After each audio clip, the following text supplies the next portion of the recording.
Hello guys, ഇന്ന് actually ഞാനിവിടെ സംസാരിക്കാൻ ഉദ്ദേശിക്കുന്നത് നമുക്കിപ്പോൾ എല്ലാവർക്കും പേടി സ്വപ്നമായിട്ടിരിക്കുന്ന ഒരു സംഭവമാണ് ഈ green line issue.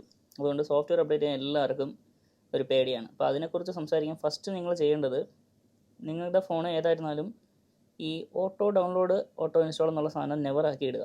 Okay, first അതാണ്. ഇപ്പം സാംസങ് ഉള്ള ആൾക്കാർക്കാണ് ഇതിപ്പോൾ ഏറ്റവും കൂടുതൽ പേടിയായിട്ടും ഏറ്റവും കൂടുതൽ പണിയായിട്ടും കിട്ടിക്കൊണ്ടിരിക്കുന്നത്. ഇപ്പോൾ റീസെൻ്റ്ലി ഉള്ള സാംസങ്ങിൻ്റെ അപ്ഡേറ്റ് ചെയ്യുന്ന ആൾക്കാർക്ക് എല്ലാവർക്കും ഈ ഒരു പ്രശ്നം പറഞ്ഞിട്ടുണ്ട്.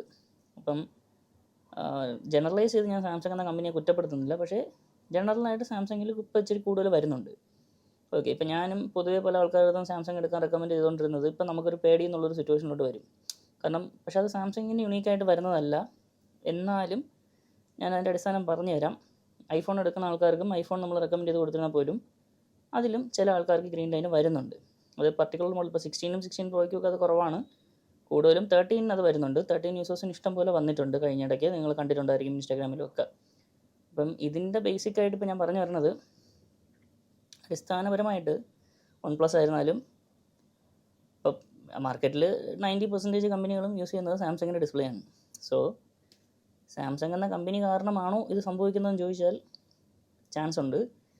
ഇതിന് സാംസങ് തന്നെ എന്തെന്ന് വെച്ച് കഴിഞ്ഞാൽ ഒരു സൊല്യൂഷൻ കണ്ടുപിടിച്ചാൽ നടക്കുകയുള്ളൂ. കാരണം സാംസങ്ങിൻ്റെ തന്നെ ഡിസ്പ്ലേ ആണ് ഐഫോണും ബാക്കി മാർക്കറ്റിലുള്ള 90% കമ്പനികൾ യൂസ് ചെയ്യുന്നത് സാംസങ്ങിന് ഉണ്ടാക്കുന്ന മാനുഫാക്ചർ ചെയ്യുന്ന ഡിസ്പ്ലേ തന്നെയാണ്. സോ ഇഷ്യൂ സാംസങ്ങിൻ്റെ സൈഡിൽ തന്നെ ആണോ എന്നുള്ളത് ഇതുവരെ അറിഞ്ഞുകൂടാ. സോ നിങ്ങൾ സാംസങ്ങിൻ്റെ ഫോൺ എടുക്കാൻ പേടിക്കുന്നെങ്കിൽ ആക്ച്വലി ഇതും കൂടെ മൈൻഡിൽ വെച്ചോ.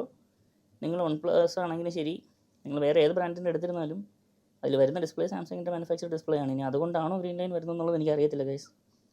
സോ ഇതിന് ഒഫീഷ്യലി സാംസങ്ങിൻ്റെ സൈഡിൽ നിന്നൊന്നും പറയുന്നില്ല, എന്താണ് റീസൺ എന്ന് പറയുന്നില്ല. ഇനി നിങ്ങൾക്കായിട്ട് ഞാൻ പറഞ്ഞിരുന്ന ഒരൊറ്റ കാര്യം ഈ പറഞ്ഞല്ലോ, ഡൗൺലോഡ് ഓട്ടോ ഡൗൺലോഡ് ഓഫ് ചെയ്തിടുക. പിന്നെ രണ്ടാമത്തത്, ഞാൻ നേരത്തെ എൻ്റെ ഒരു മുമ്പത്തെ വീഡിയോയിലും പറഞ്ഞതുപോലെ, നിങ്ങൾക്കിപ്പോൾ വാറൻറ്റി ഉള്ള ഡിവൈസ് ആണെങ്കിൽ കുഴപ്പമില്ല, വാറൻറ്റിയിൽ മാറി കിട്ടും. പക്ഷേ വാറൻറ്റി തീർന്നിട്ട് ഡിവൈസ് എന്ത് ചെയ്യാമെന്ന് ചോദിച്ചു കഴിഞ്ഞാൽ, നിങ്ങൾ ഓട്ടോ ഡൗൺലോഡൊക്കെ ഓഫ് ചെയ്തിട്ട് ഡൗൺലോഡ് ആവുന്നതിന് മുന്നേ തന്നെ നിങ്ങൾ ഫോണിൻ്റെ കണ്ടീഷൻ ഫുള്ള് വീഡിയോ എടുത്ത് വയ്ക്കുക.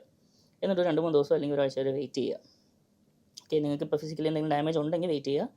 ഡാമേജ് ഒന്നും ഇല്ലെങ്കിൽ ഇല്ല എന്നുള്ളത് കാണിച്ച് റെക്കോർഡ് ചെയ്ത് വെച്ചിട്ട് ഡൗൺലോഡ് എടുക്കുക, ഇൻസ്റ്റാൾ കൊടുക്കുക. അതും വൈഫൈ തന്നെ ചെയ്യുക. അല്ലാതെ നെറ്റ് ആണെങ്കിൽ സിഗ്നൽ മാക്സിമം ഉള്ള സ്ഥലത്ത് പോയി നിന്ന് ഫുൾ ഒറ്റ അടിക്ക് ഡൗൺലോഡ് ആവാൻ നോക്കുക.